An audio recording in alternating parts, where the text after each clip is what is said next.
poças. Essa energia da raiva, tá sempre vai e vem, poças. Mais uma vida jogada fora, um coração que já não bate mais, descansa em paz, sonhos que vão embora. Nunca façam prova de nova MCs como eu.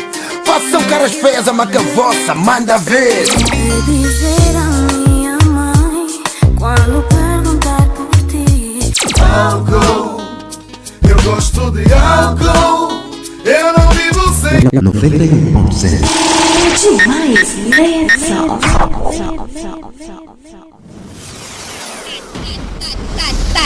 Tá ligadinho? Tá na 91.0. A frequência certa. A despertar da música. Apelo prazer.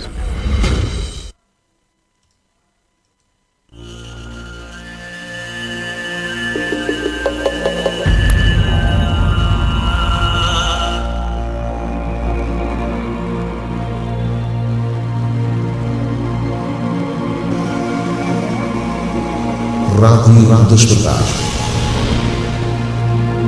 Um toque de liberdade.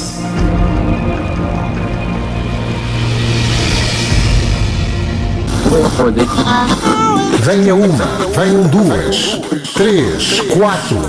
Venham mais rápido. Rádio Despertar. A vitória da verdade. Rádio Despertar é diferente, é distinta.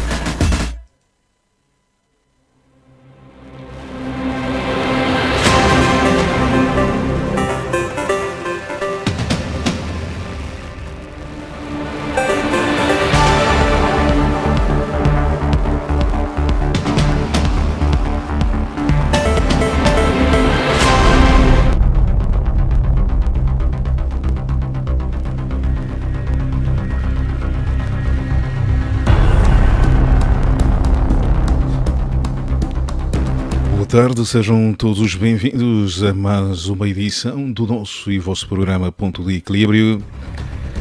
Hoje é terça-feira, estamos a celebrar o 28º dia do 11º mês do ano 2023. Já sabe que a terça-feira estamos aqui para mais uma jornada de análise aqui no Ponto de Equilíbrio.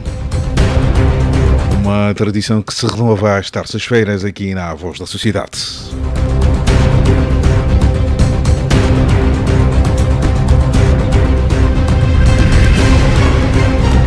E hoje voltamos com mais um tema.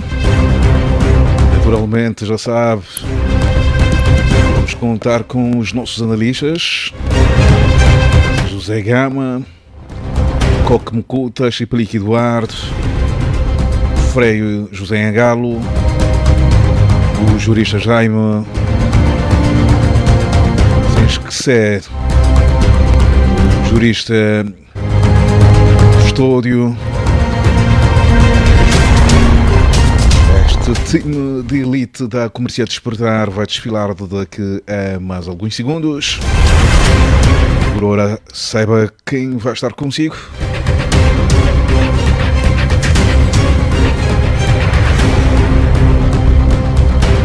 A assistência técnica é de Cláudio Cassandio.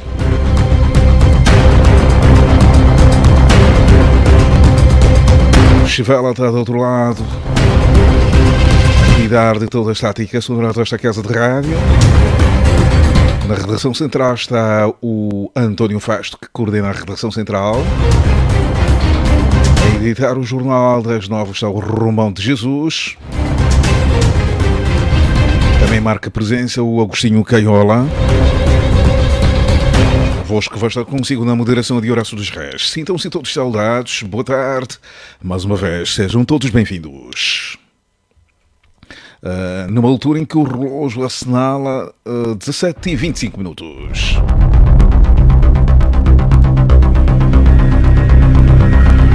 Feita a apresentação, nada nos resta senão passarmos a palavra para os nossos convidados. Vou começar por Coque Mucuta, que está de regresso ao país. Seja bem-vindo ao país, Coque, boa tarde. e é sempre bom regressar a casa. Já dizia alguém, os bons filhos são aqueles que regressam a casa.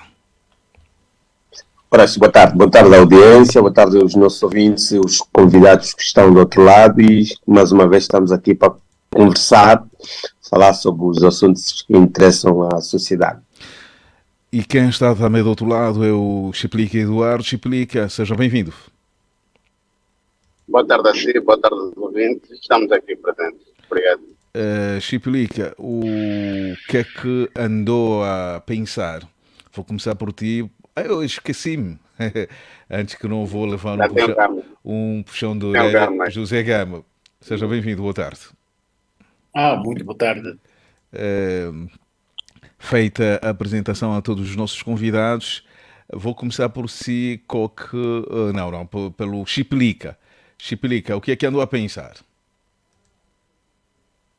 Andei a pensar nos 415 milhões, essas das obras emergenciais de Benguela, se fossem alocadas para o setor da educação, qual seria o desenvolvimento nesse setor em relação às crianças fora do sistema de ensino, a qualidade das escolas, enfim, as condições de infraestrutura seria gratificante, mas pronto, estamos a investir no petão, isso alusivo ao dia do educador, que é o parente pobre, o professor.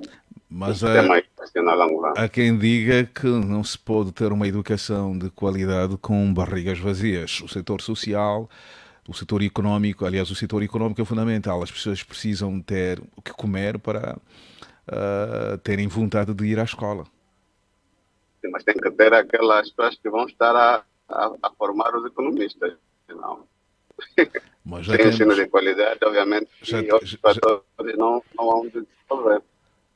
Os números que se tem dão alguma garantia de ter um país com quadros necessários para responderem ao desafio de desenvolvimento do país. Há quem diga isso, há quem defenda isso. Números sociais, estatísticos, a verdade é outra. E o engraçado é que muita gente estudou em péssimas condições e nem sequer recorda-se das origens. Os locais onde muita gente estudou continuam da mesma forma. Da mesma forma. As crianças, é só viajares pelo país, consegues observar isso. Ao longo da estrada, muitas crianças a deslocarem-se a grandes distâncias para ter acesso à escola. Feita aqui a apresentação do que aqui andou a pensar, a mesma pergunta extensiva para o José Gama. José Gama, seja bem-vindo, mais uma vez. Mais uma vez, obrigado.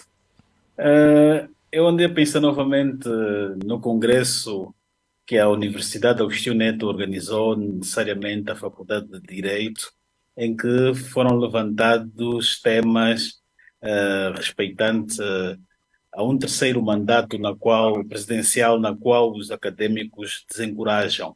E semanas depois estamos a ver aqui publicações das brigadas digitais ligadas ao regime a combaterem a estes académicos que levantaram este tema, e isto quer dizer que há um interesse, pelo menos nas entrelinhas fica assim explícito, de reaviver o debate de um terceiro mandato nas hostes do regime. E outro tema é necessariamente o caso da senhora Nete Nahara, que está doente. Todos nós conhecemos o estado dela de saúde, e a Nete está 2 meses sem a sua medicação, sem os retrovirais, e os serviços penitenciários não têm providenciado os medicamentos a ela. É um direito que o Estado angolano tenha responsabilidade para com os reclusos,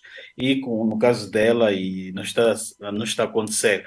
O que nós observamos aqui é que desde 2017, que culminou com a tomada de posse do presidente João Lourenço, todos aqueles que são presos em nome do presidente ou no interesse do regime, as autoridades não providenciam tratamento médico. Aconteceu isso com o Walter Felipe, que queria ir para o exterior, não lhe deixaram ir.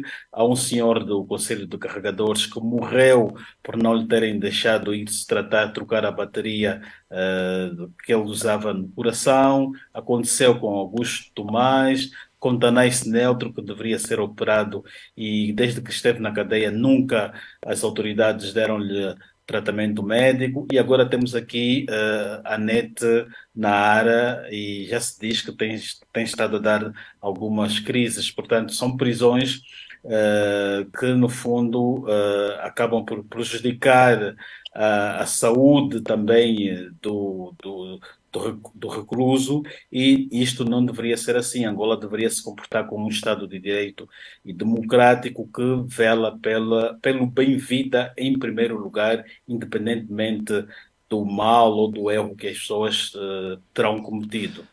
Eu depois vou colocar essa questão aos dois juristas, agora o terceiro que faz parte do nosso painel, que é o Chiplique Eduardo, o Dr. Jaime e o Dr. Custódio.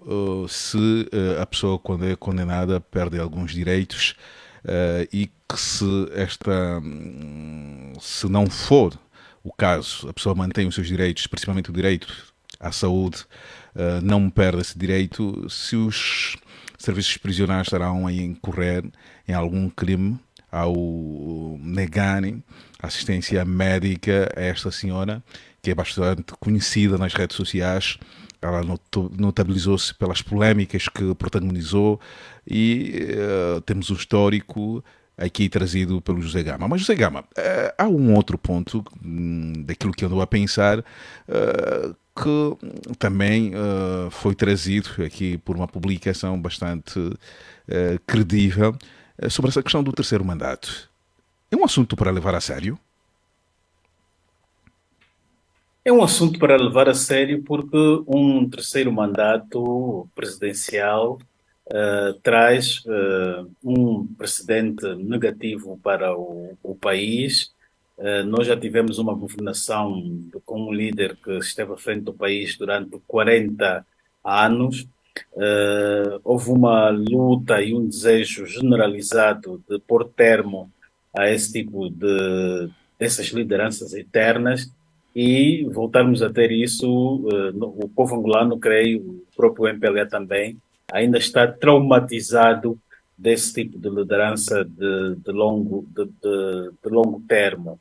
E um terceiro mandato não iria beneficiar a nossa democracia.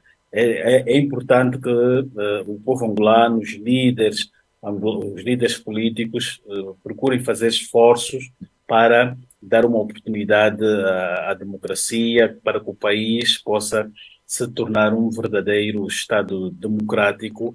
E um terceiro mandato, como dizia, seria mesmo não seria bom para Angola em termos democráticos, em termos também de prestígio. Mas, Gama, o assunto do terceiro mandato é um assunto que hoje é visto com seriedade, com a devida responsabilidade por parte de altos dirigentes do MPLA? Bom, o regime andou dividido em dois grupos, aqueles que estavam com o presidente José Eduardo dos Santos, e no fim subsaiu um outro grupo, que é aqueles que alegam que agora é a nossa vez. Eu penso que estes é que estão interessados num terceiro mandato para o presidente João Lourenço. Se nós olharmos para aquilo que citei há pouco, o Congresso dos Académicos desencorajava essa via de um terceiro mandato, e vimos aqui há um site, Tribuna de Angola, ligado ao regime ou às brigadas digitais, e se nós olharmos ou formos a ler o que está escrito neste site, é um combate cerrado contra todos os académicos que estão a levantar, a desencorajar o terceiro debate para um terceiro mandato. Gama, obrigado. Coque, já sabe, após a saudação, segue-se a pergunta de apraz: o que é que andou a pensar? Já está de regresso ao país, naturalmente com as energias retemperadas e com a força de continuar com a sua jornada, com a sua missão cá no nosso país. Eu realmente andei a pensar em torno das consequências das chuvas. Onde estive, todos os dias chove, mas é sempre transitável. Então é admirável. Hoje não consegui dar aulas porque por conta da chuva não se consegue antes na escola. Até o professor pode lá estar, mas não se consegue trabalhar. E depois tens o facto de muitas ruas ficarem intransitáveis. É uma situação muito complicada. A segunda nota minha é em relação aos jovens. E aqui, jovens deputados, estou a tentar buscar os meus amigos.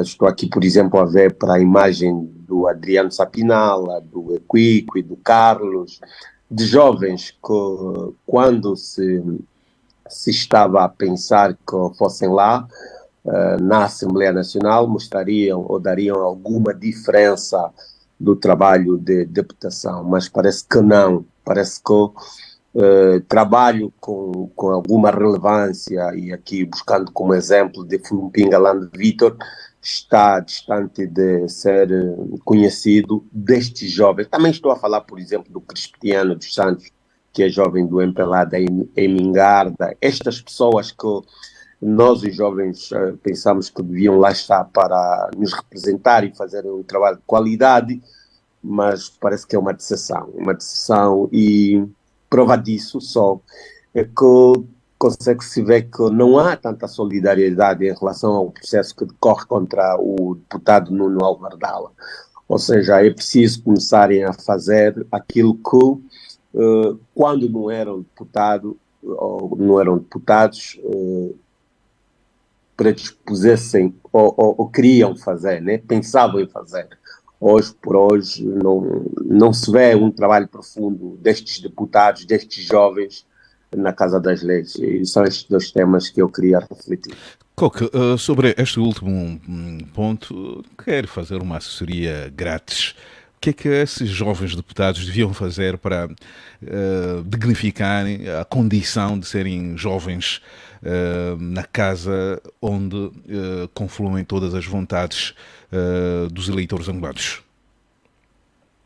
Olha, eu não me proponho a fazer assessoria grátis. Por hoje não faço. Mas devo lhe dizer que quando não eram deputados tinham uma conotação, uma energia, uma forma de fazer oposição muito. O que é que deveria ser feito?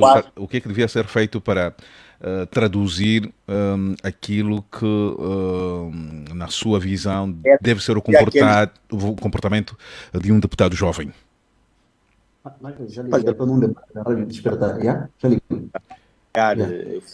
Políticos, inovar e não ter processos disciplinares que a Carolina Cerqueira tem estado a criar dentro da Assembleia Nacional. Há quem diga que a Carolina Cerqueira hoje conseguiu colocar todos os deputados, aqui passa a expressão, no bolso, sempre fazendo recurso ao regulamento, ao regimento interno. Quase que nenhum deputado hoje se atreve a sair das linhas da vontade da Presidente da Assembleia Nacional. Fica com essa impressão. Uma figura como o Equico tenha medo da Carolina Cerqueira. Eu espero dele mais empenho e mais dedicação. Mas pode perder o mandato. Eu sei que ele está a ouvir, vamos esperar. Estaremos aí para...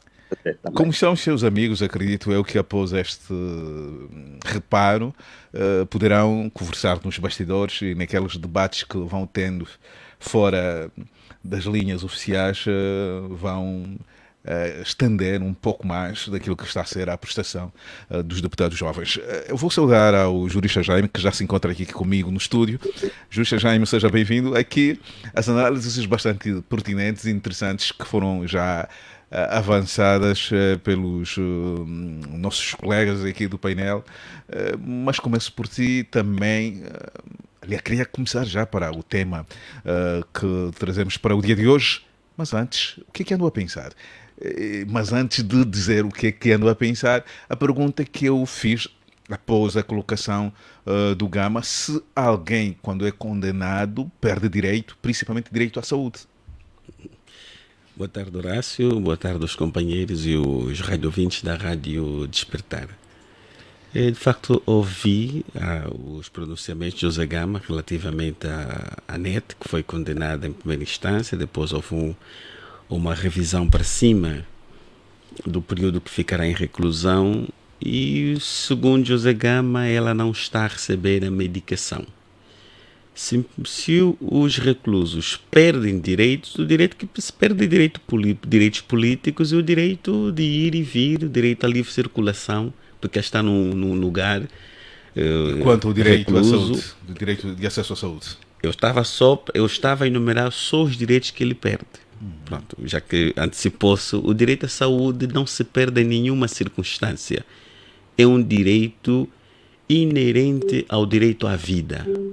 Quando se garante assistência médica e medicamentosa, está-se a garantir que o indivíduo não possa morrer, ou então evita-se que ele possa morrer por falta de assistência médica.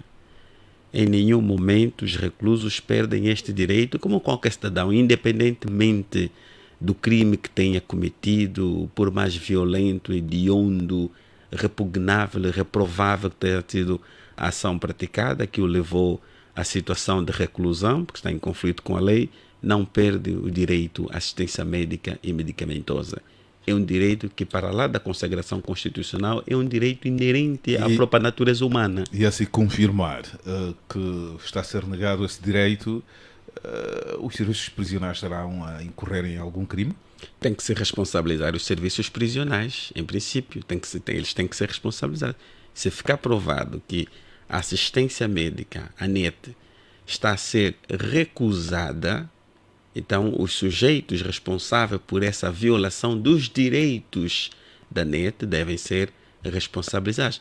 Mas também saber se o Ministério da Saúde colocou à disposição dos serviços prisionais os fármacos necessários que é para assistir a população prisional que tem medicamentos controlados pelo Ministério da Saúde e, nos casos em que não tem, provavelmente as famílias possam então acudir à situação. No caso específico dela, são fármacos controlados pelo Ministério da Saúde. O Ministério da Saúde quem deve distribuir.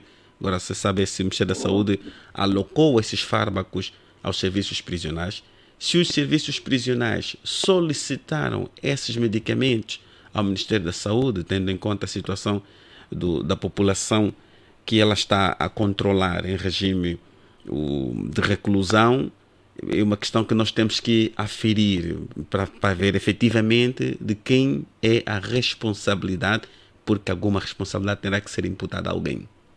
Num país em que... Doutor Jaime, só um ponto. Sim. Aqui não é só muitas vezes a ausência da prestação de assistência médica, mas também a insuficiência. E uma delas que pode resultar muitas vezes na doença dos reclusos tem a ver com a própria alimentação.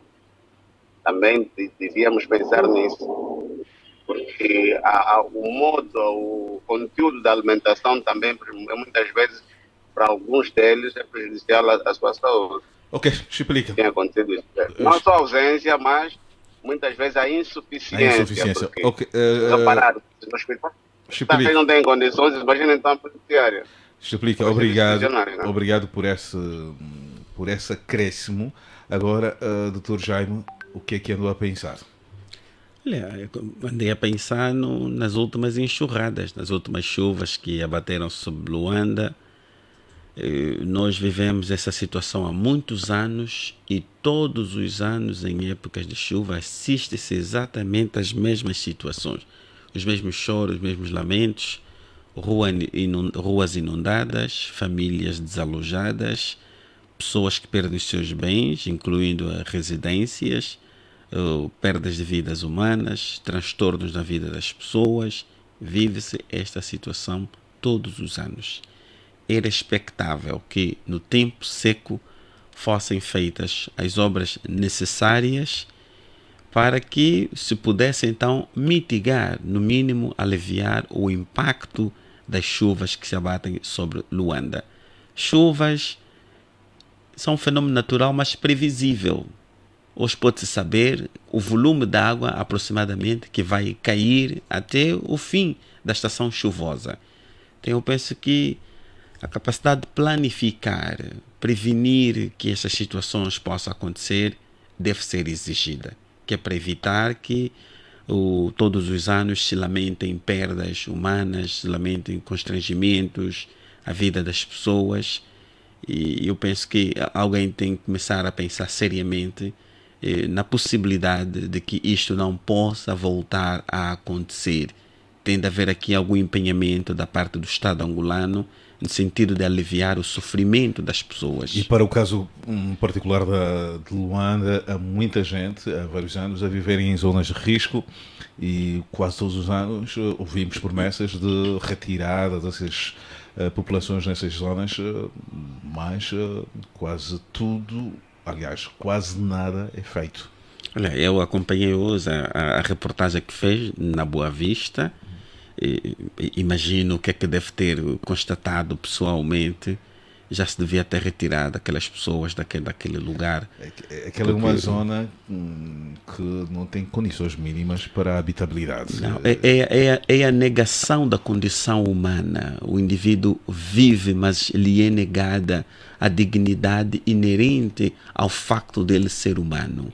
Quer dizer, só um sujeito rejeitado, ostracizado pela sociedade, só um sujeito que foi negado pelo Estado, vive naquelas condições. Os Estados devem estabelecer níveis mínimos de indigência, dizer, deste nível para baixo, nenhum angolano tem de viver nessas condições. E ver os nossos concidadãos a viverem naquelas condições, ainda que fossem cidadãos estrangeiros, nós tínhamos a obrigação de nos solidarizarmos com eles, filhos dessa terra, que têm todos os direitos que nós temos, vivendo naquelas condições.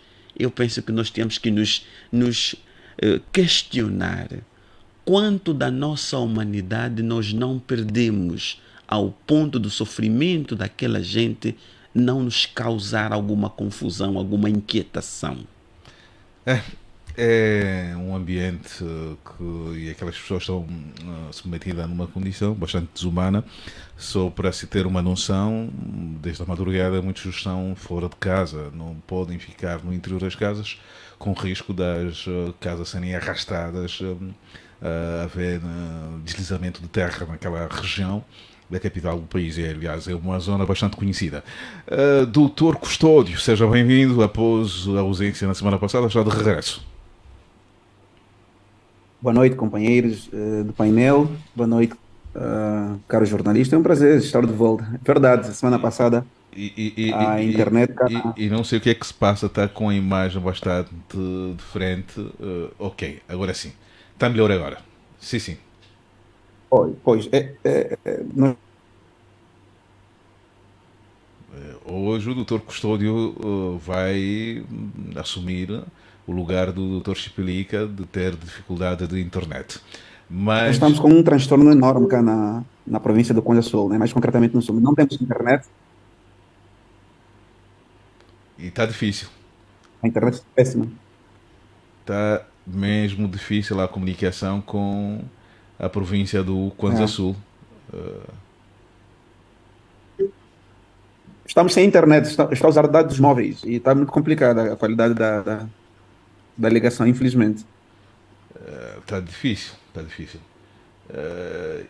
E muitos acidentes de aviação, já podemos falar nessa manhã, está tudo complicado aí na província do Kwanza Sul. Olha, ao longo desta última semana foram mais de 5 acidentes que interromperam por...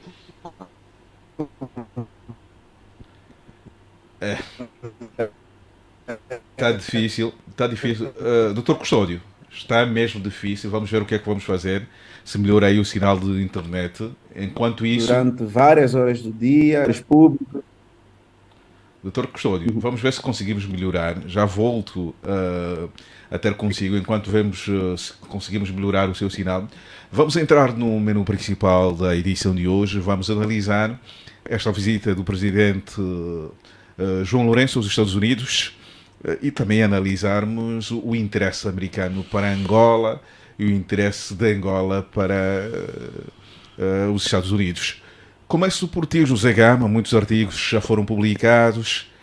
Esta visita há muito foi propalada, muitos lobbies foram acionados. Finalmente, há quem diga que este é um dos principais sonhos do presidente João Lourenço, entrar pela porta principal da Casa Branca. Finalmente chegou o dia e vai acontecer na próxima quinta-feira. Exato, chegou o dia, o presidente está no seu 6º mandato, desde o início procurou esta 6º ano, aproximação. José Gama, é 6º ano, não é 6º mandato. Não percebi? Dizia 6º mandato, é melhor fazer a Não, correção. no 6º ano, aliás. Está no 6º, está no 2º mandato e no 6º ano. 6º ano, Pois, sim. Exato, e desde o início o presidente mostrou uma forte inclinação aos Estados Unidos, e isto também foi recíproco. Os Estados Unidos também apreciaram as reformas econômicas que tem estado a fazer, viram nele um interlocutor válido para essas questões económicas.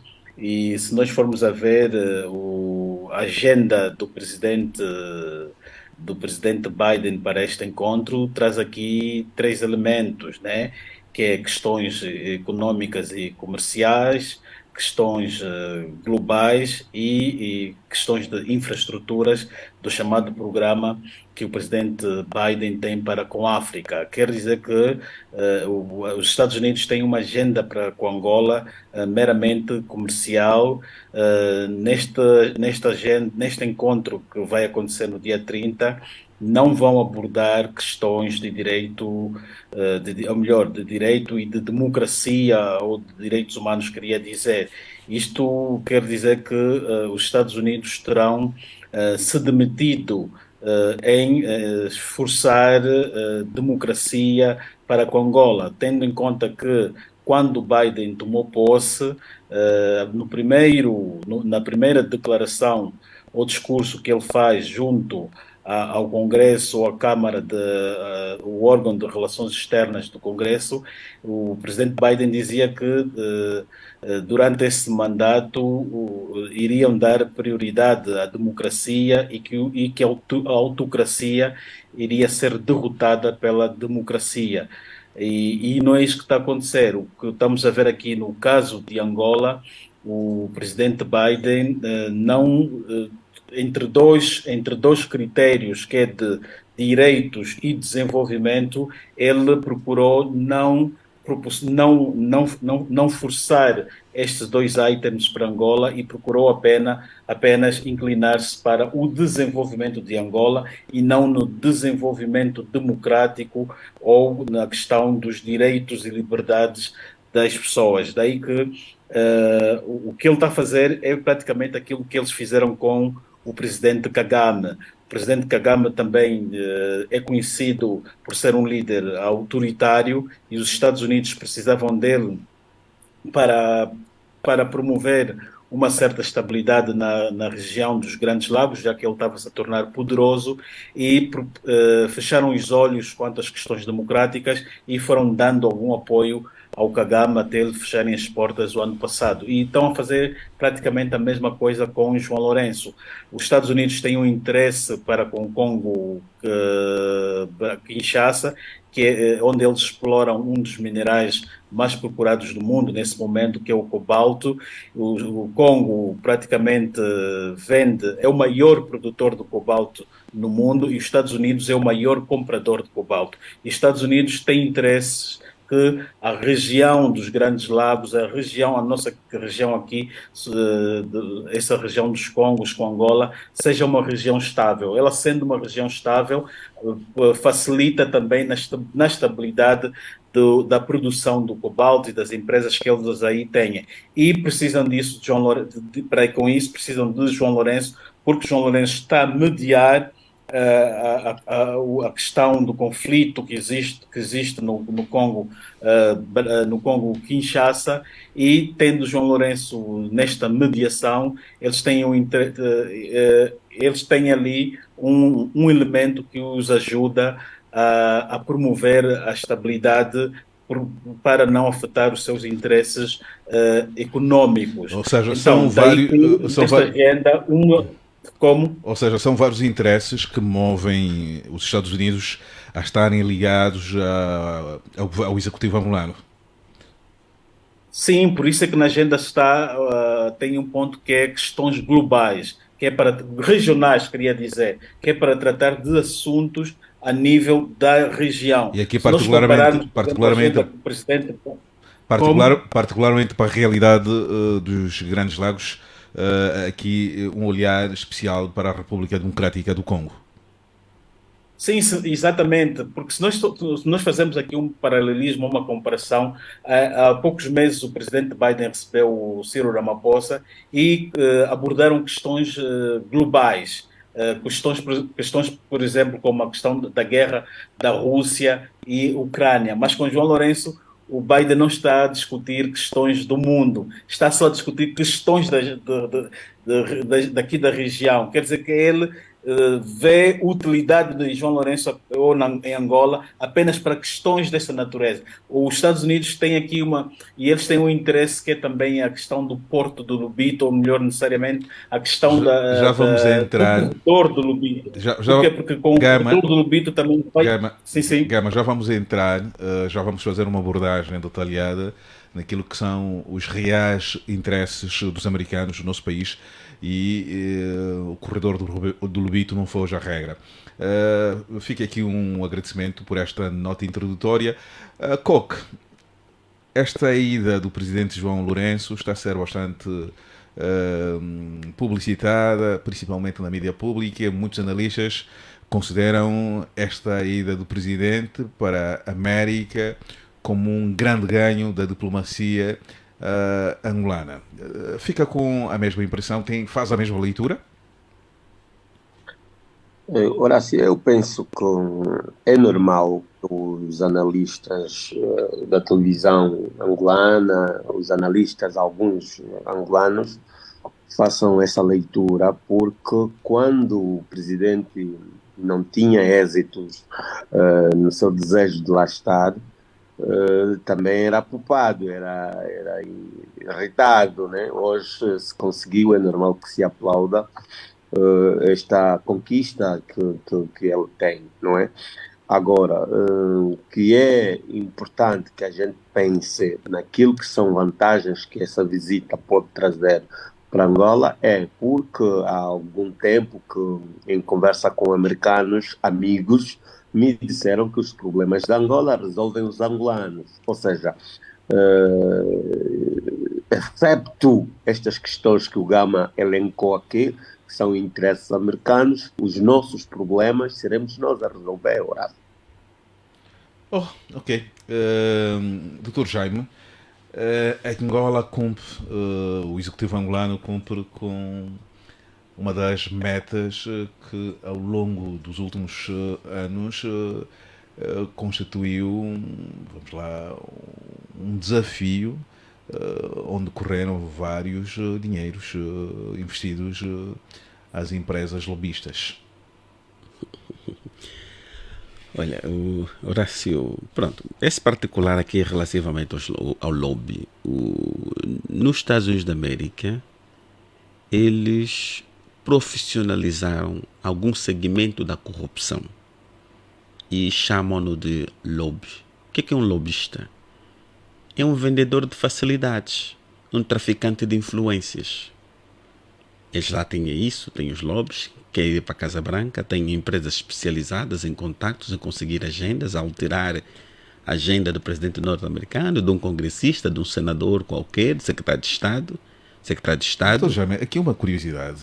Essas empresas lobistas também pagam as pessoas que vão contactar. Vamos supor, eu quero ter uma audiência com um congressista ou com um presidente americano. Eles pagam o presidente americano ou o dinheiro fica só para eles? O presidente americano não recebe de modo direto. Eles têm contas correntes abertas que é para receber apoios, financiamentos políticos. E a essa altura, por exemplo, ele está a preparar-se para concorrer à sua própria sucessão. Segundo mandato. O segundo mandato, melhor. Então, um conjunto de esquemas que eles procuraram legalizar esses esquemas, onde todo o tráfico de influência é monetizável. Se quiser se tornar um financiador de um senador norte-americano, pode ser a partir daqui de Angola. Mensalmente enviar $100 para a conta bancária lá do. Não é nada que é considerado de ilegal. Não é considerado ilegal, mas ele, eventualmente, todos os meses vai dizer alguma coisa relativamente a Angola. Tu pagas-lhe para ele falar de Angola. Isso acontece muito. É como quem diz aquilo que nós chamamos tráfico de influência, que em Angola é crime, lá eles chamam de lobby. E Angola investiu muito dinheiro para conseguir esta audiência? O Angola é um país periférico e a forma de se chegar à Casa Branca é por via dos lobbies. Não é o mesmo que acontece com a África do Sul, que é um país do G20, é um país muito forte, não precisa desses corredores, mas Angola é um país da periferia, da geopolítica. E, no entanto, nós temos que efetivamente correr por esses caminhos. Nós não somos os únicos. Muitos países têm que investir em lobistas para que as suas agendas estejam na mesa do presidente norte-americano ou na mesa de um senador influente. E outra curiosidade, essas empresas de lobistas prestam contas? As contas são claras? Se consegue identificar de onde vêm os financiamentos ou os investimentos que são feitos nessas empresas? Olha, a lei norte-americana obriga que haja essa transparência, mas, no entanto, eles podem ter contas offshores. Existe um conjunto de paraísos fiscais onde eles podem ter contas domiciliadas, onde fazem esses recebimentos e ficam, de algum modo, fora da visibilidade das autoridades norte-americanas. Existem muitos artifícios que é para esconder dinheiro. Os lobbies não estão só na política, na indústria do armamento, na indústria dos fármacos, na indústria da tecnologia de ponta, como é dos microprocessadores, dos chips, a lobistas. Não vai chegar diretamente a Nvidia, por exemplo, para ir comprar chips. Não, ele não te vai vender. Precisa passar por um conjunto de lobistas que te vão fazer chegar. É preciso investir dinheiro. É preciso investir dinheiro. A diplomacia exige esse investimento também. A Angola tem estado a fazer esse investimento também. Chiplique Eduardo quer se transformar num lobista também para os grandes contactos com o governador de Benguela, mas vamos ao essencial.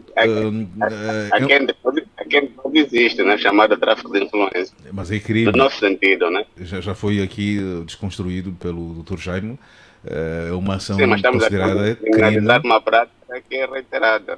Aqui está tipificado como crime, Chiplique.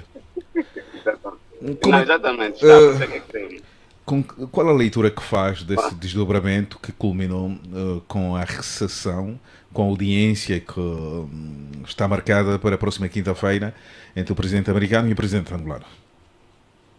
Se havia alguma dúvida que João Lourenço não era pró-americano, pelo menos as dúvidas estão dissipadas. Não só o contexto da visita, ou estamos a falar da intervenção americana com o auxílio de Israel, aquele combate ao Hamas. Portanto, o contexto hoje é de repúdio às práticas de Israel com os Estados Unidos no extermínio do povo palestiniano, e o João Lourenço aparece a ter a oportunidade de ser recebido. E contexto em política fala por si. O que isso significa? Olhando para aqueles países que têm dado um teor crítico aos Estados Unidos, obviamente que João Lourenço não vai tecer qualquer consideração contra os Estados Unidos em relação à guerra. Repare também que nas últimas eleições, o próprio embaixador americano, mesmo no João Lourenço candidato a presidente, ia muitas vezes ao palácio. Portanto, dava a entender que os americanos estavam em consonância, até quem diga que foram os americanos que o colocaram novamente, o colocaram a fazer o segundo mandato. Portanto, ele tem a gratidão, tem um dever de gratidão, a par do ponto estratégico, político na nossa região, das riquezas que existem no Congo e etc, etc, da própria estabilidade que pretende, também do combate ao terrorismo, a par desses indicadores que são superficiais, há então os indicadores internos, invisíveis, que na verdade o que, se eventualmente o Lourenço for ao terceiro mandato, e o país de reforma serão os Estados Unidos. Portanto, isto é uma conclusão de que João Lourenço é pró-americano. E durante também a fase da guerra da Ucrânia, conseguiu fazer o seu jogo, mas demonstrou mais simpatia, mais apoio aos americanos. Depois é que a Rússia teve que se impor. Dito de outra forma, nós temos um presidente que ama a América, tem residência nos Estados Unidos, sente-se em casa, e o pior é que é aquilo que o Gama se referiu, que não vão ser abordadas as questões de direitos humanos. Isto para o João Lourenço dá mais conforto, olhando hoje, sobretudo, para a questão da liberdade de expressão, direito à informação, a maneira como os órgãos de comunicação social estão, diríamos, cafricados. Portanto, hoje reduziu-se muito a questão do direito à liberdade de expressão, o direito à informação e à comunicação estão completamente reduzidos. Felizmente não será tema do encontro e João Lourenço vai sair, diríamos, reforçado.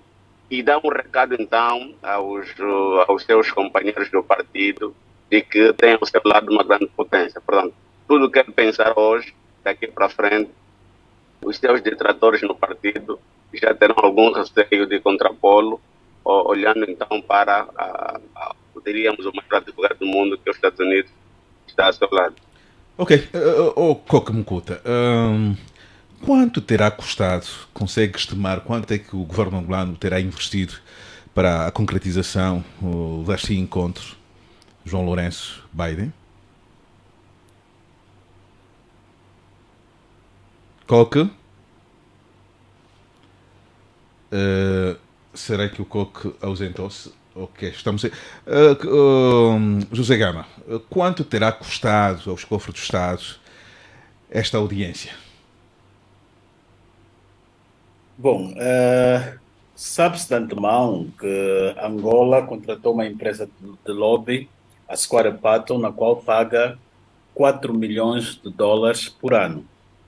O presidente João Lourenço está no 6º ano, quer dizer que esta empresa já deve ter gasto aos cofres do Estado angolano 24 milhões de dólares. E é um valor que dá para construir um hospital, escolas e etc. Isso quer dizer que com estes gastos temos aqui um derrotado que é o povo angolano. O povo angolano perde com isso, perde 24 milhões de dólares que poderiam servir para muita coisa.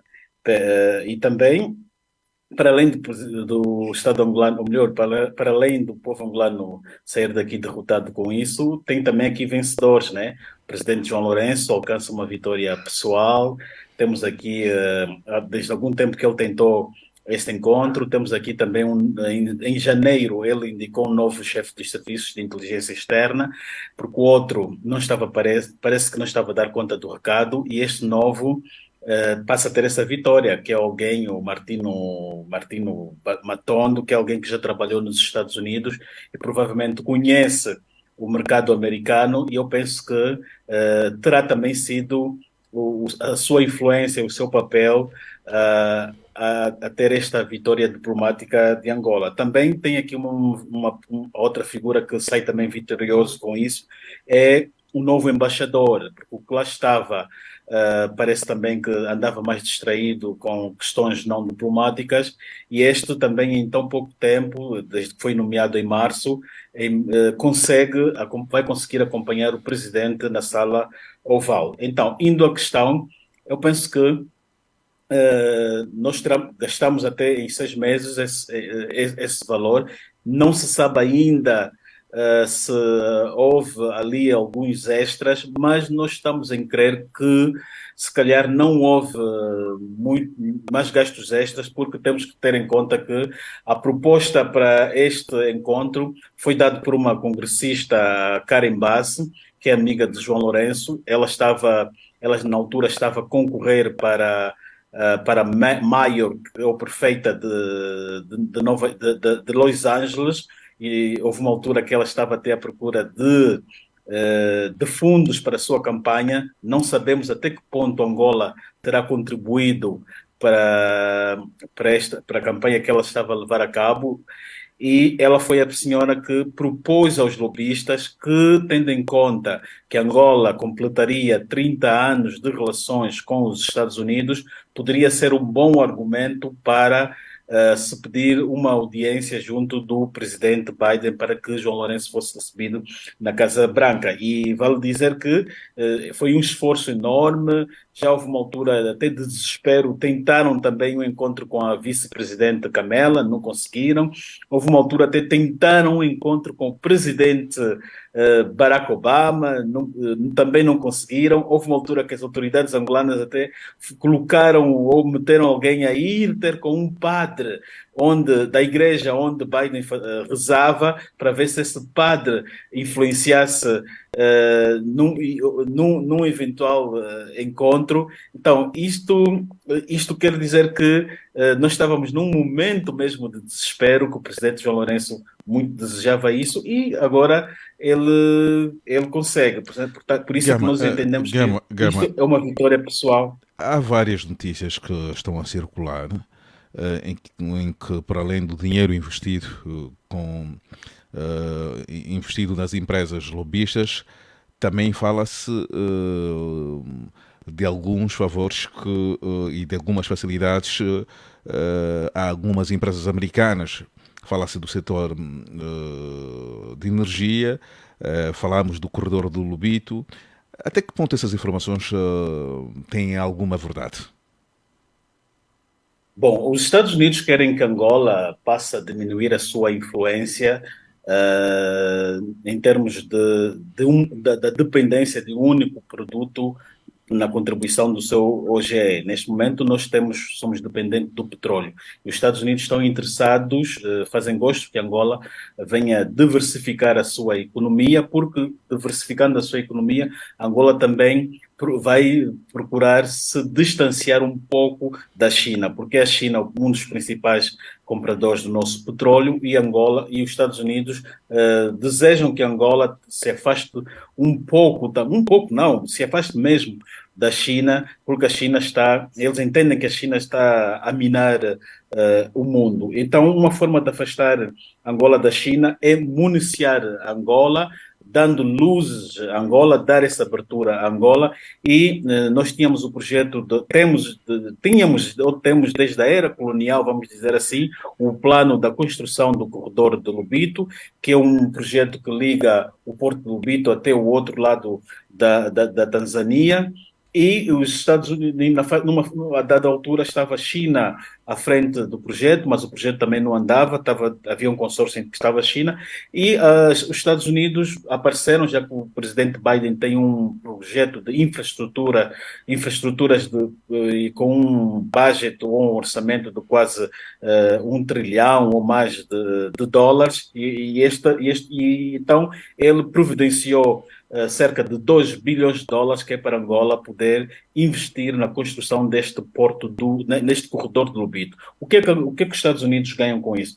Os Estados Unidos, com a construção desta linha, que vai de uma ponta para outra, vai facilitar também a transportação dos seus minerais do cobalto via Porto do Lobito, vai facilitar o escoamento que vai sair a partir do Congo para a nossa região, e depois seguir por via marítima para o destino, já que está-se a falar de um metal que é usado para as baterias, que é usado para os aparelhos de telefone, e é um metal também tóxico que não é recomendável, inflamável, que não é recomendável a sua transportação por meio de aéreos ou por aviões. E a melhor forma para a sua transportação é por via marítima. E com esse corredor, como estávamos aqui a dizer, vai facilitar isso aos Estados Unidos. E a China também é um país que está a explorar cobalto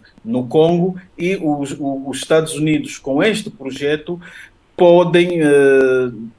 vai ser uma luta de concorrência com a China. E, no fundo, se nós estamos a ver aqui, é um projeto que eles estão a financiar, é mais ganhos para os Estados Unidos do que para nós. Para nós vai gerar emprego até dada altura, mas os Estados Unidos é que vão estar à frente.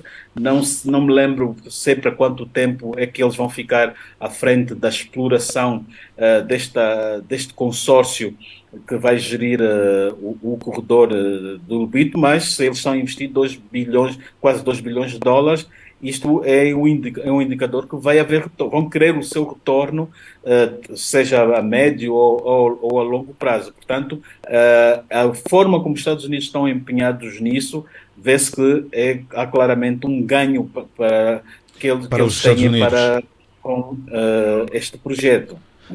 E vê-se que não estão interessados, nós estamos interessados. Já vamos falar sobre a questão dos direitos humanos. Dr. Jaime, aqui fica patente que a fatura é bastante alta e o corredor do Lubito é uma das moedas oferecidas ao governo americano para que o presidente João Lourenço pudesse chegar à Casa Branca.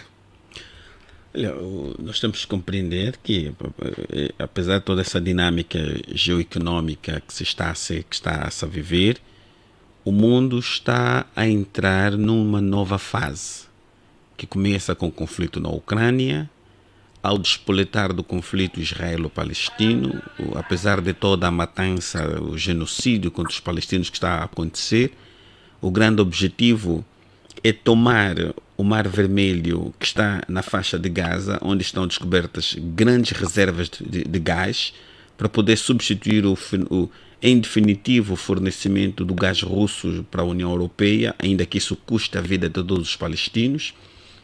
Então, a África é aquele espaço que vai definir qual potência efetivamente vai mandar no mundo. Porque o peso dos africanos é muito grande. Está já a China com uma presença substancial em África. A Rússia está a recuperar velhos aliados. Adotou uma agenda de política externa semelhante à dos americanos. Colocar os seus companheiros, passa a expressão, no poder, independentemente da via que for adotada. E os Estados Unidos da América escolheram Angola. Angola tem um posicionamento geográfico que lhe facilita. É um país que goza de prestígio a nível da SADC, no Golfo da Guiné e na região dos Grandes Lagos. O interesse econômico neste momento ainda não é muito relevante, porque os americanos estão cá na indústria petrolífera desde o período colonial, continuam a investir, nunca pararam de investir em Angola. Embora o peso de Angola, enquanto fornecedor de petróleo, tenha sido reduzido a um nível residual, porque há muito petróleo a ser extraído nos Estados Unidos da América, eles são os maiores produtores mundiais de petróleo, superaram a Arábia Saudita e a Rússia. Portanto, do ponto de vista da influência energética de Angola, isto é residual. O grande trunfo que Angola representa para os Estados Unidos é um trunfo geopolítico, porque ter um parceiro como Angola na região, sabe-se que Angola influencia o Congo Democrático, influencia a Zâmbia, influencia a Namíbia. Angola, influenciando o Congo Democrático, vai ter influência sobre todos os países que fazem fronteira com o Congo Democrático também. Relativamente ao corredor do Lubito, o maior ganho que há aí é com os chineses, porque os chineses compraram em tempos a mina de cobre que estava sendo explorada pelos americanos. Essa mina de cobre está localizada na República Democrática do Congo? Na República Democrática do Congo. É uma das maiores minas de cobre em África. Os americanos já haviam perdido o interesse, venderam os chineses sem sequer falar com o governo do Congo Democrático. Daí que os chineses vão ter que conversar muito com os americanos para poderem usar o corredor do Lobito. Então, aqui podemos fazer aqui uma leitura. Se por um lado o governo americano vendeu essa mina de cobre, por outro lado tem o corredor do Lobito como estratégico para vai condicionar os chineses. Vai continuar a ter influência. Vai continuar a ter influência porque o volume de cobalto que é extraído no Congo Democrático não justifica a rentabilidade do corredor do Lobito. O investimento que está previsto para ser feito, no primeiro momento $100 milhões, esse investimento vai continuar a crescer. Quem vai dar efetivo volume à utilização do corredor do Lobito é a extração de cobre no Congo Democrático, que é uma mina que está a ser gerida pelos chineses. E outra questão, o Congo Democrático em tempos celebrou um acordo com a Rússia para a montagem de fábrica de carros militares no Congo Democrático. Mas neste processo estamos a olhar e a vermos a Rússia a ser colocada de lado. Não, nesse momento, olha, imagine que nós regressamos no tempo até 1885, que é a Conferência de Berlim. O que está-se a viver neste momento em África é o mesmo que aconteceu na Conferência de Berlim. Há uma disputa das grandes potências mundiais, os Estados Unidos, União Europeia, Rússia e China. O doutor já quer dizer que o continente africano está a ser fatiado por essas grandes potências? Está novamente a ser fatiado, está novamente a ser disputado. E cada potência está a usar o recurso que tem disponível. Os políticos africanos têm a noção disso? Os políticos africanos têm clara noção disso. É que nós em África estamos numa situação de tamanho desespero que precisamos urgente nos desenvolvermos e que nós não estamos em condições de escolher muitos nossos amigos. E depois, os chefes de Estado também conduzem a diplomacia, conduzem a política externa, conduzem as relações internacionais também em função das suas simpatias, a forma como veem o mundo. O Chiplica falava que o Presidente da República é pró-americano. Temos que nos recordar que numa entrevista dada em Portugal, o Presidente da República disse que ele gostava de ser recordado como Deng Xiaoping. Deng Xiaoping era tão somente vamos dizer, o líder da ala à direita do Partido Comunista Chinês. Aquela revolução tida nos anos 60 do Partido Comunista Chinês foi uma resposta que o líder chinês na altura, o Mao Tse-tung, deu à tentativa de Deng Xiaoping influenciar o partido no sentido da abertura da China ao mundo, alterações na perspectiva do mercado, a liberdade econômica, que também estava nesse grupo, a esposa de Mao Tse-tung. Quando morre Mao Tse-tung, elege-se Deng Xiaoping. Então, Deng Xiaoping manda de volta para a China os estudantes de economia chineses que estavam nos Estados Unidos, incluindo alguns chineses que eram discípulos de Milton Friedman, voltam para a América, voltam para a China. Então, ele consegue introduzir na China esse modelo híbrido. Foi graças a essa estratégia que a China deu esse pulo. Foi graças a essa estratégia que a China... Mas nós não temos as mesmas variáveis que tinha Deng Xiaoping. Deng Xiaoping tinha um partido comunista disciplinado, patriota, que tinha a China em primeiro lugar, tinha leis anticorrupção muito mais severas do que nós temos hoje. Ele tinha um conjunto de instrumentos que lhe permitiram conduzir ou implementar toda aquela agenda que a China sai, em 1978 até 89, que era um país eminentemente agrário, que tinha um investimento externo direto de 8 mil milhões de dólares por ano, que era muito pouco para o tamanho da China. E em 1989, aquele valor já estava 10 vezes acima. Então, o Presidente da República, João Lourenço, em princípio, ele se inspira em Deng Xiaoping, que ele faz uma ruptura do modelo econômico. Mas com uma estrutura bastante diferente do... Infelizmente, não tem, o Presidente João Lourenço não tem a mesma estrutura que tinha Deng Xiaoping. Já voltamos. O Coque parece que está de regresso. Coque, seja bem-vindo de volta. Estou com algum problema na internet. Algum problema na internet. Tivemos a desistência do jurista Custódio. Devem ser as chuvas que nos estão a facilitar. Hoje as comunicações estão pouco recomendáveis para quem trabalha e vive da internet ou na internet. Coque, podemos mensurar o custo desta ida do presidente João Lourenço à América? Mensurar o custo da ida, eu acho que é possível, mas agora não tenho estimativas de quanto é que o presidente... Não quero arriscar. Mas eu não quero arriscar, mas eu tenho aqui a seguinte visão. Os Estados Unidos da América, ele tem hoje um desafio militar com a Rússia, do ponto de vista militar ou de armamentos, e os Estados Unidos também têm um desafio com a China do ponto de vista econômico.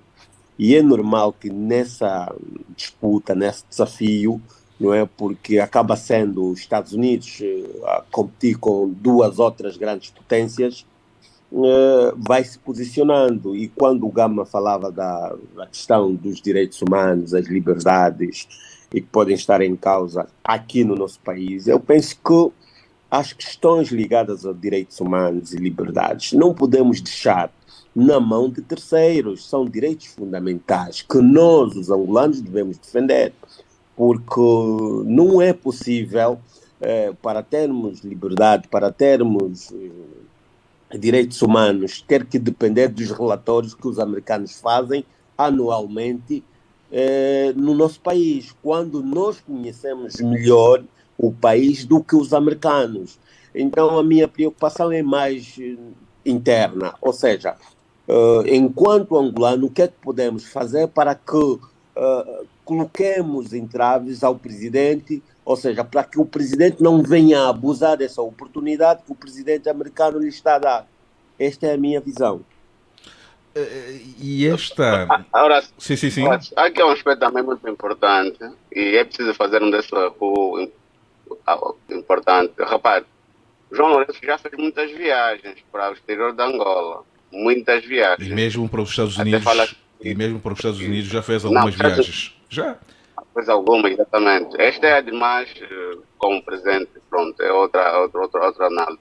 Mas essa história de buscar investimento, de tentar dar uma outra visão de governação, não surtiram efeitos, porque olhando para os problemas do país, problemas de governação, os problemas sociais, a fome, a miséria, a educação, a saúde, se fizermos um balanço, você quer mensurar, na verdade, as despesas dos Estados Unidos, mas se fizermos um balanço de 2017 até agora, o número de viagens que foi fazendo, quanto é que gastou e a repercussão positiva destas viagens, o balanço obviamente que é negativo. Portanto, há hoje até uma publicação de Sérgio Pessarra em relação a isso, né? Ele apresenta várias nuances sobre a condição de vida dos angolanos e a transmitir ao presidente: olha, vai resolver o nosso, vê se isso resolve o nosso problema, essa sua viagem resolve o nosso problema. Então, o maior problema é o impacto social positivo dessas viagens aos exteriores, a qualidade de vida dos angolanos. Há melhoria ou não? E é possível que essa viagem caia novamente nessas, olhando para as anteriores, que não tiveram praticamente impacto. A comunicação social é o que é, o custo de vida é o que é, o Orçamento Geral do Estado, que é um indicador de governação para a melhoria das condições de vida das populações, continua praticamente centralizado por tudo para Luanda, as percentagens continuam, Luanda continua a ser a capital econômica, política, pronto, a concentração de todos os poderes, de toda a economia, sem olhar para o país além de Luanda. Pronto. Há aqui indicadores que, olhando para a estabilidade africana e na região que o Gama se referiu, mas é preciso olhar também para a nossa estabilidade. Nós, enquanto Estado, Angola enquanto República, a soberania da Angola, olhando para esse modelo de governação, não será um fator determinante de um dia existir instabilidade nesse país. Porque os indicadores para a medida da qualidade de vida. Coque? Horácio. A conversa está aberta. A conversa está aberta. Sim, mas é só uma nota. Eu também queria dizer que a viagem do presidente João Lourenço não pode ser vista como a solução ou a salvação do país, porque o presidente José Eduardo Santos estava há instantes a ver uma lista dos ditadores africanos, onde o presidente José Eduardo Santos consta. Por exemplo, ele foi recebido mais de 4 vezes nos Estados Unidos, e a nossa situação social, econômica ou de indústria no país não alterou, não mudou, não melhorou.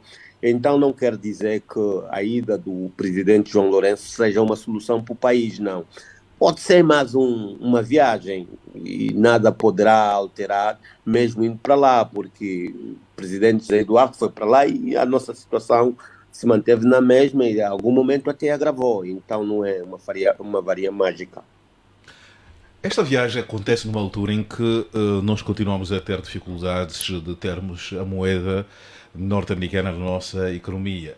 Será que essa viagem poderá ser aproveitada para que o governo possa abrir os corredores, ou seja, o governo americano facilite o acesso às divisas? Começo por ti, Dr. Jaime. Olha, a essa altura, a maior preocupação é Angola conseguir a maior fatia possível dos 600 mil milhões de dólares que a administração Biden colocou à disposição da África, financiar projetos em África. Uma conta rápida, os 600 por 54 países, daria ali 11 mil milhões de dólares para cada país. Então Angola está muito interessada em ir à busca de uma grande fatia deste valor disponibilizado pelo para governo a África. Para a África. Este é o grande interesse que há. Mas, naturalmente, que neste momento de modificações geopolíticas, os americanos vão certamente colocar aqui contrapartidas muito grandes mesmo. Repara, não existe em Angola investimento superior àquele que os chineses fizeram, sem impor posicionamentos políticos, a seja quem for. Não existe. Os 11 mil milhões não são nem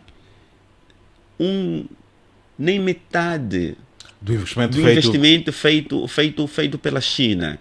Dr. Jaime, se há da parte da China esse grande investimento, mas fica-se com a impressão de que o governo chinês tem pouca influência política ao governo angolano. Com essa impressão. Os Estados têm instrumentos políticos diferentes. Os americanos têm instrumento político, têm uma diplomacia de força. Mais agressiva. Impõem suas vontades e quando a contraparte não obedece, impõem sanções. Inventam qualquer coisa. Depois vêm com a conversa direitos humanos, democracia, coisa assim, sanções. Repara que de 2015, em dezembro de 2015, em que entraram em vigor as sanções impostas contra Angola pelo Departamento de Tesouro norte-americano, até hoje essas sanções não foram levantadas. Elas continuam em vigor, apesar de toda a boa vontade manifestada pelo Estado norte-americano. As sanções continuam em vigor. Pouco se noticia essas sanções, doutor. Não estará a avançar com uma informação que não corresponde à verdade? Não. Se tivessem sido levantadas, a nossa imprensa já teria divulgado esta informação. Angola está sob sanções americanas? Desde dezembro de 2015. O que é que visam essas sanções? Essas sanções porque o ex-presidente José Eduardo dos Santos havia conseguido, nas relações entre Angola e China, evitar o máximo possível a utilização do dólar norte-americano nas transações. As nossas transações eram feitas por petróleo. Nós pagávamos a China com petróleo. E isso estava sendo feito até recentemente com a chegada do FMI. Uma das condições que o FMI impôs no seu pacote de assistência a Angola foi justamente orientar a Angola para renegociar com a China, deixarmos de pagar com petróleo a China e pagarmos a China em cash, passa a expressão. Porque eles entendem que ao retirar o dólar dentro das transações entre Angola e a China, entre Angola e a China, seriam um instrumento de enfraquecimento da moeda norte-americana e alavancagem da influência dentro do sistema monetário internacional da moeda chinesa. Esta foi a razão dessas sessões? Por isso é que eles levantaram, essa foi a principal razão. Embora levantou-se que Angola não tinha controle sobre as divisas, apareceu cédulas que tinham que estar cá em Angola, estavam com terroristas, isso foi a conversa. Mas o real motivo foi este, é porque José Eduardo dos Santos havia conseguido desdolarizar as relações comerciais entre Angola e China. E pagou-se caro. Pagamos caro por esse atrevimento. Repare, apesar dessa aproximação, Angola ainda não é considerado um parceiro estratégico. Mesmo o Egito, que é o país que tem as relações mais privilegiadas com os Estados Unidos em África, ainda não é considerado um parceiro estratégico. Então, Angola cabe dentro de uma agenda norte-americana e ela foi convidada efetivamente porque ela satisfaz os interesses geopolíticos norte-americanos. O investimento que está a ser feito cá em Angola é uma migalha com aquilo que os americanos já investiram em menos de 2 meses de guerra no Israel. É uma migalha. É uma migalha. Gama, aqui um dado novo para muitos, nem por isso, trazido pelo jurista Jaime. Angola está sob sanções norte-americanas. Domina essa informação, José Gama? Bom, os Estados Unidos já não têm sancionado os países, mas têm sancionado apenas algumas figuras, né? Sobretudo aquelas que participam em infrações eleitorais, e aplicaram sanções a dirigentes do Congo-Brazzaville, Congo-Kinshasa, necessariamente o presidente e o vice-presidente da Comissão Nacional Eleitoral, do Uganda, figuras no Zimbábue. Agora, sancionar o país, pronto, mas deu para entender o que já me quis dizer. Se estamos com limitações de escassez de dólares e está-se a dizer que é uma restrição imposta pelos Estados Unidos, nesta vertente é um castigo e uma sanção é necessariamente um castigo. Se for para analisar nesta perspectiva, podemos dizer que sim, não deixa de ser uma sanção aplicada a Angola. Mas Angola tem pagado... Horácio, aqui um facto curioso. Repara, Angola tem estado a lutar no sentido de conseguir trazer para a pátria o dinheiro que foi ilicitamente transferido lá fora. E todos nós pensamos apenas em Portugal. Em Miami, há muito mais dinheiro angolano do que em Portugal. Está estimado em quantos? Não temos assim um dado concreto, mas fala-se que o dinheiro que está em Miami, dinheiro angolano que está em Miami, dos marimbondos, é superior ao que há em Portugal.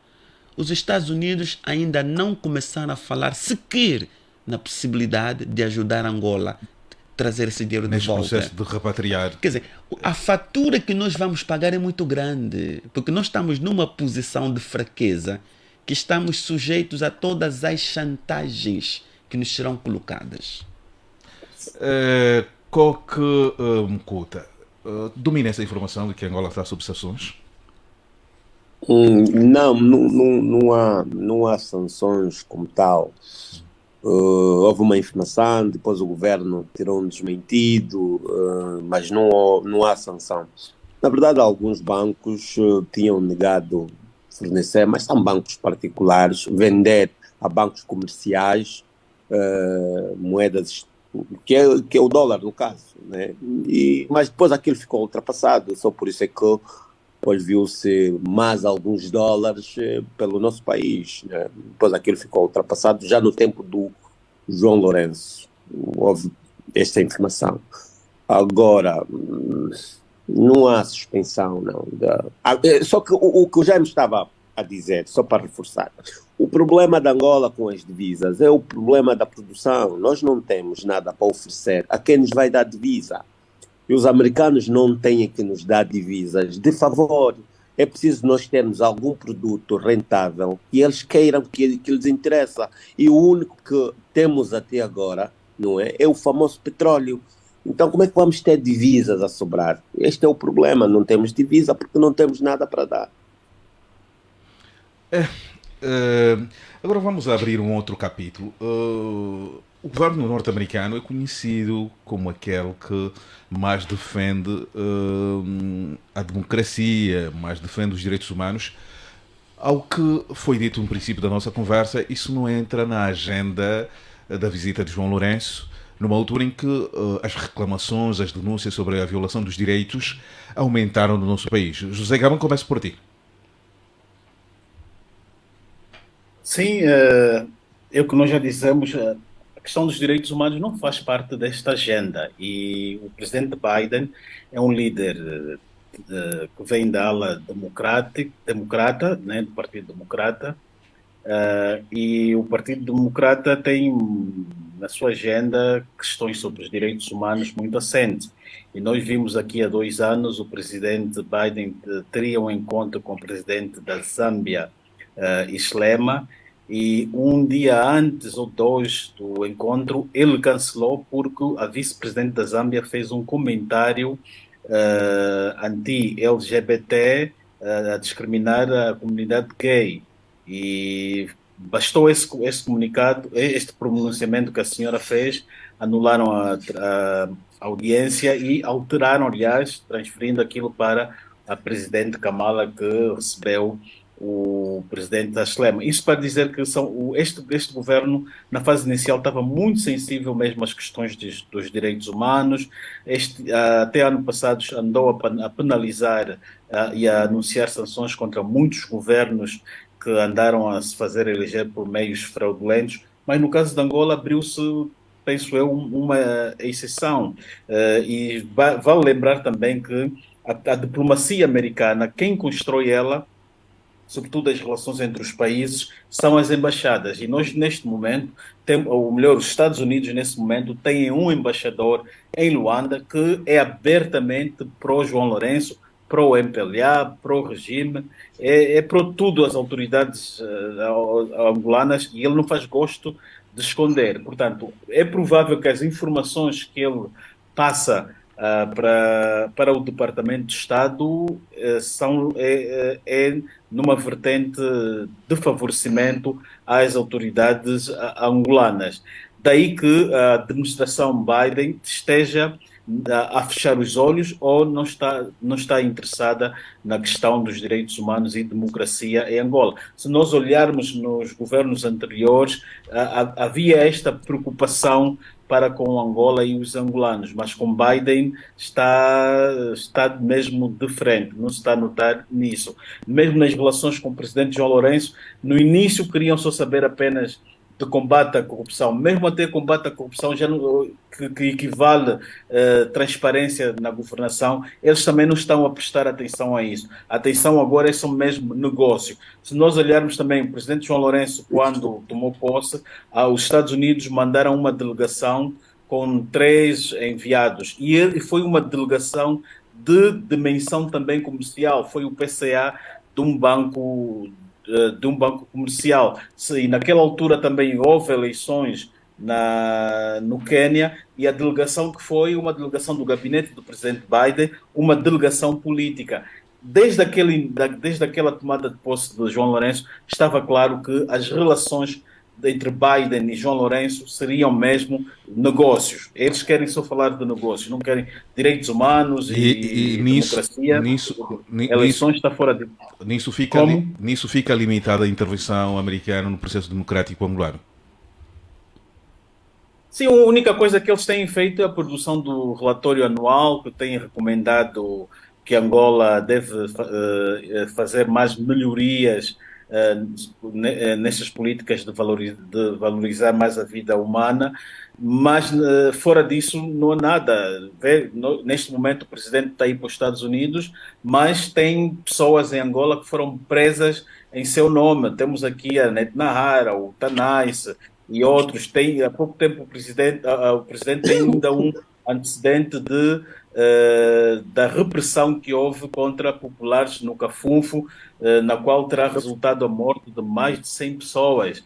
E em circunstâncias normais, um líder com este perfil raramente seria recebido na Casa Branca. Exatamente, não seria recebido na Casa Branca. O Biden teria medo de recebê-lo, porque depois a oposição interna iria lhe cobrar. Ele também, como está no fim de mandato, agora pode receber qualquer um, pode receber João Lourenço, Kagame, o presidente do Zimbábue, então já não lhe vão cobrar. E ele também não está interessado, provavelmente, num segundo mandato. Ele não está interessado. Se Joe Biden estivesse à procura de um segundo mandato, teria mais cautela em receber o presidente João Lourenço. A política norte-americana é muito complexa. O presidente norte-americano até pode não querer, mas se os interesses das grandes corporações quiserem, ele vai ter que ceder. Então, nunca foi... A democracia nunca condicionou as relações entre os Estados Unidos e os países. Desde que os interesses norte-americanos estejam salvaguardados, não interessa o nível de democracia e quão azedo seja o líder. Lembro-me de uma passagem de Milton Friedman e Friedrich Hayek, dois economistas, o rosto mais sonante do neoliberalismo. Eles eram amigos chegados do ditador Pinochet, um sanguinário de primeira linha. E eles diziam: a liberdade econômica é a mais importante, quer se o regime seja democrático ou não, mas desde que ele garante liberdade econômica, para nós é o que é o mais importante. Então, e quando nós estamos a falar de liberdade econômica, naquele nível, nós estamos a falar se os interesses das grandes corporações norte-americanas for garantido, não importa o nível de democratização. Então, por essa razão é que, na agenda das lideranças norte-americanas, falar de democracia, falar de direitos humanos é mero charme, não é o que interessa a ele. O que interessa são os interesses econômicos. Então, repara só, na Ucrânia foram aprovadas leis, deixa-me só concluir, foram aprovadas leis nitidamente nazistas na Ucrânia. Como é que um país democrático vai proibir o uso de línguas estrangeiras, que o sujeito só é considerado ucraniano, que só deve se expressar na língua ucraniana, mandar queimar livros, destruir a igreja, prender pessoas? Mas como haviam muitos interesses aí dentro da Ucrânia, fechou-se os olhos para tudo isso. Então eu pensei que esta aqui é a essência da atuação do governo americano. Ir à Casa Branca é sempre na perspectiva dos interesses norte-americanos. Ninguém vai à Casa Branca com uma agenda própria. A agenda é sempre aquela que os americanos... Agenda do interesse dos americanos. Que eles impõem. Chiplique Eduardo, estava a pedir a palavra. Estamos muito longe em relação às relações americanas com os outros estados. Essa é para Angola. A Chevron está cá desde os anos 30, e mesmo com o Partido Único, com o combate ao imperialismo, os americanos sempre mantiveram relações econômicas com Angola. Portanto, não é a primeira vez que focam-se apenas nos seus interesses econômicos. Olhando para a nossa história, a partir de 93 é que passaram a ter esta visão para a democracia, eleições e direitos humanos. Mas antes disso, foi sempre o interesse econômico. Olha, que até 93, para eles, o MPLA era um grupo terrorista. Mesmo assim, estavam para o governo americano. Contra o imperialismo, e no fundo depois recebíamos os dólares. E se repararmos para os discursos anteriores, do próprio Dr. Savimbi, já se falava de desvio desses valores, do próprio da riqueza da Angola. E um dos grandes problemas do conflito no MPLA e depois dos movimentos resultaram, obviamente, dos dólares. Explica. O dinheiro que recebiam americanos. Explica. Há uma decepção. Pronto, a história já demonstrou que os americanos estão sempre virados para os seus interesses, independentemente de quem estiver no poder. Sim. Explica. Há uma decepção de alguns segmentos da sociedade civil que esperavam um pouco mais de rigor, um pouco mais de pressão do governo americano para que o governo angolano pudesse assumir uma postura mais clara na defesa e no respeito dos valores democráticos. E aqui estamos a olhar particularmente na questão da liberdade da manifestação, da liberdade de expressão e principalmente naquilo que é mais importante, na promoção, na realização de eleições transparentes e democráticas. Isso está hoje a demonstrar que os americanos estão nem aí para isso. Para esse fator todo. O que significa então que estamos a estar do lado já não teremos a pouco. E o que 2027 vai ser. Coqui quer rebater alguma coisa aqui que foi dita pelo Chiplica? Estou a rir bastante, então queria falar um pouco. Sim, mas fala, à vontade. O embaixador representa o Estado em Angola, não é? E a vontade do Estado em Angola, não vontade própria, faz agenda realmente, mas depois submete, tem um plano que é do partido que governa, no caso América, mas os americanos também têm um sonho da América. I'm América, eu sou americano, eu posso. E eles têm os seus problemas para resolverem. Parece que de um tempo para cá, nós os angolanos queremos passar os nossos problemas para as mãos dos americanos e que os americanos devem ser a nossa solução. O problema da democracia, o problema da liberdade, dos direitos humanos, de eleições, tem de ser resolvidos pelos americanos. A dado momento vão querer pensar que estou a defender os americanos. Não. Eu quero que tenhamos um sonho angolano. É possível possível no atual contexto, construir o sonho angolano assente nos princípios de liberdade, nos princípios democráticos? Ora, só o Coca. Olharmos para o histórico da independência é sempre contar com outros países. Não é possível só os angolanos e os Chiplica, está com um problema do sinal. Horácio. Sim, mas vamos já começar. Mas repara. Chiplica, eu não sei o que é que se passou, não ficamos aí alguns segundos sem ouvi-lo. Muda de posição para ver se o seu sinal de internet melhora. Agora vamos ser rápidos, são 30 segundos. Olha, eu gosto de ver a política assim, de modo muito natural. Eu não sou apaixonado pelas coisas, prefiro ser realista. Nós, quando falamos de liberdade, nos lembramos de Azagaia quando ele dizia: a liberdade será até onde ela for oportuna. Julian Assange, que é o jornalista que ousou divulgar crimes de guerra, crimes contra a humanidade, crimes contra os direitos humanos levados a cabo pelos americanos no Iraque e no Afeganistão, hoje é o sujeito mais odiado pelo Estado norte-americano. Ele ousou em usar os valores da liberdade, os valores da Carta Universal dos Direitos Humanos. Essa comparação é para dizer o quê? Que estamos bem do ponto de vista não é isso. Espera. Espera. Calma. Não é isso que eu quis dizer. É que a liberdade é um valor que pode ter dimensão política. A liberdade pode ser aquilo que o político definir para ser. E nos Estados Unidos é a mesma coisa. Há efetivamente uma liberdade dentro dos limites que os políticos definiram. Eu acho que está a inverter os valores. Devia ser o povo a definir. Mas não é assim na prática. Não é assim na prática. Vai ver aquilo que Edward Snowden denunciou, e há muitos vídeos no YouTube, muitas entrevistas dele, ele fala isso na sua biografia. Se for ler o que ele escreveu na sua biografia, vai chegar à conclusão que a liberdade é uma miragem. Já estamos no final mesmo do nosso programa. Vamos tirar então, cada um, tirar a sua nota conclusiva. Começo por si, Chiplica Eduardo, que está com uma internet pouco recomendável. Não sei o que é que vamos ter que fazer, se vamos enviar um cabo aqui do nosso sistema que da fibra óptica para Benguela, se vamos ter que comprar uma antena do Angosat 2 que já está em funcionamento. Explique, Eduardo, nota final. Já chegou a 5G.